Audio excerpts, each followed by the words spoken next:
He was dazzling. Every woman he met fell in love with him. Every man wanted to be his friend. From an incredibly young age, almost every encounter with a teacher, a nurse, a fellow student, a family friend, a great statesman, a military officer, or a voter produced a remark about his smile, or his charm, or his looks, or his intelligence, and, most commonly, his combination of these qualities, coupled with his wealth and early fame as both an author and war hero. It was quite the package. The only thing he didn't have was good health, but even that produced a certain vulnerability that others found alluring. What didn't kill him, although it tried hard, had made him stronger. He briefly bestrode the world for 1,000 days as US President before being gunned down some 60 years ago at the age of just 46. It is an assassination that has echoed down the decades. From the Cold War to Vietnam to the space race, and through his magnetic leadership and inspirational rhetoric, there is not a doubt that John F. Kennedy was a history maker. In this part 1, we will focus on his life before his presidential bid. John Fitzgerald Kennedy was born on May 29, 1917, into a prominent Irish family in Boston. His father was Joseph Patrick Kennedy and his mother was Rose Fitzgerald. All 4 of his grandparents were children of Irish immigrants, while both his grandfathers, Patrick Joseph Kennedy and John E. Fitzgerald, were impressively successful men.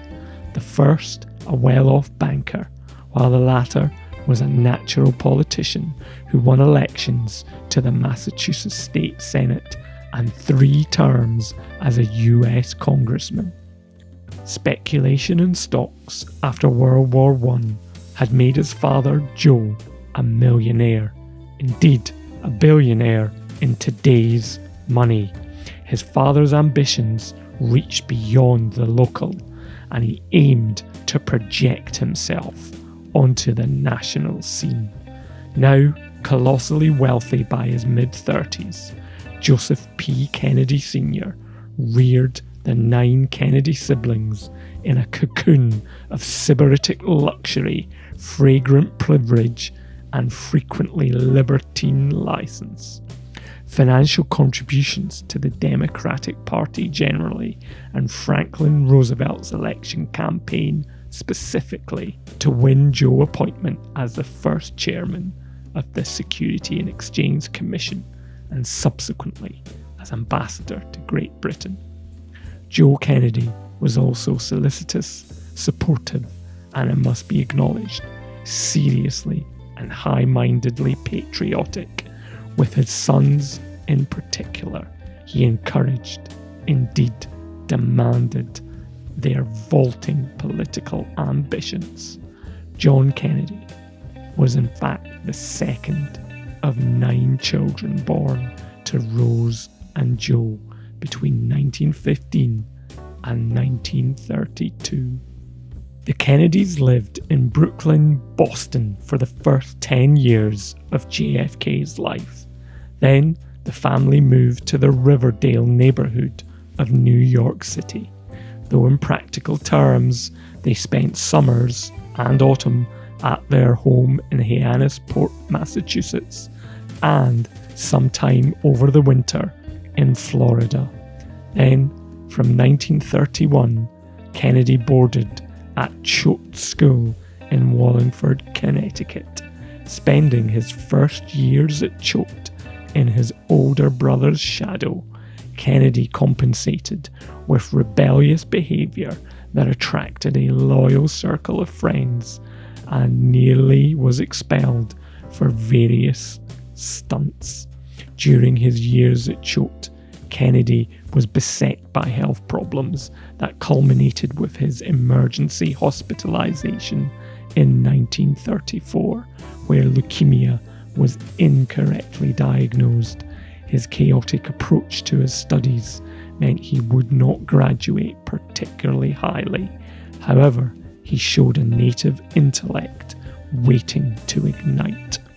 From an early age, and increasingly over time, particularly during his hospitalizations, Kennedy read widely and well, thought for himself, decided for himself, and laid out his own life course. In countless ways, he was his own man and no one else's. Also known as Jack, he steadily deepened his interest in politics, especially geopolitics. Beginning in early childhood, his boyhood had been imbued by the political legend of his beloved grandfather, John Honeyfitz Fitzgerald. In September 1935, Kennedy was 18 and took his first trip abroad when he travelled to London with his parents and his sister Kathleen. He intended to study under Harold Laski at the London School of Economics, as his older brother had done. However, ill health forced his return to the United States in October of that year, when he enrolled late and attended Princeton. However, he had to leave after just 2 months due to a gastrointestinal illness. Following September 1936, Kennedy enrolled at Harvard, and he began to take his studies more seriously and developed an interest in political philosophy. He made the Dean's List in his junior year, and he would graduate cum laude from Harvard with a Bachelor of Arts in Government, concentrating on international affairs in 1940. He also made use of his father's abundant connections to interview statesmen and political leaders in Europe and beyond. Towards the end of a 7-month junket that ranged from Moscow to Jerusalem, the 22-year-old Kennedy was in Berlin in August 1939, accurately predicting the imminent outbreak of war, and shortly thereafter, sitting in the visitors' gallery at Westminster in London to witness British Prime Minister Neville Chamberlain proclaim Britain's entry into World War II. In 1940, Kennedy completed his thesis, Appeasement in Munich, about British negotiations during the Munich Agreement. The thesis was released on July 24th under the title Why England Slept. The book was one of the first to offer information about the war and its origins, and it quickly became a bestseller as a result. Kennedy joined the Naval Reserve in 1941 and through various manoeuvrings gets assigned to the South Pacific. It was the summer of 1943. The Pacific Theatre was raging, and Lieutenant John F. Kennedy was in command of PT 109, a patrol torpedo boat stationed in the Solomon Islands. Their mission: to disrupt Japanese supply lines in the area. But on the night of August the 2nd, disaster struck. PT 109 was rammed by a Japanese destroyer, slicing the boat in two and leaving its crew stranded in the open sea. With their boat destroyed, the crew faced a desperate struggle for survival. Injured and disorientated, they needed to find land and seek shelter. With Kennedy's leadership, they began a grueling swim towards a nearby island. For 6 long days, Kennedy and his crew battled exhaustion, hunger, and the constant threat of enemy patrols. Their determination and teamwork became the driving forces that kept them going. Just when hope seemed lost, a stroke of luck came their way. On the 7th day, the crew spotted a local island inhabited by friendly Solomon Islanders. With their help, Kennedy and his crew sent out a distress signal. On August the 7th, the Kennedy saw a PT boat passing by. He waved his arms and shouted, but the boat didn't see him. Kennedy then decided to swim out to the boat. He tied a life jacket round his waist and began swimming. Kennedy swam for over 2 hours before he reached the boat. The crew of the boat was shocked to see him. They had been searching for him and his crew for days. Kennedy and his crew were then finally safe. They had survived 6 days stranded in the Solomon Islands. Kennedy's leadership and courage had saved their lives. It was the elder brother, Joe Jr., who was the son his father had anointed to become America's first Irish Catholic president.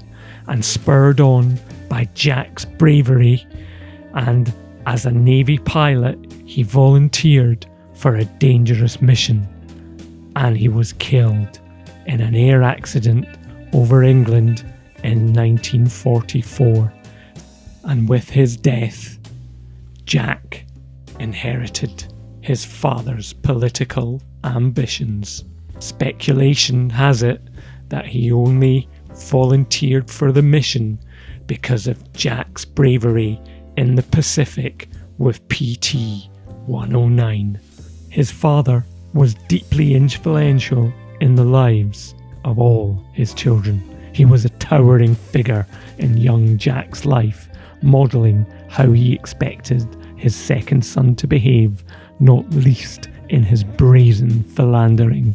But there was always the sense that Jack stood somewhat apart from his large and close-knit family.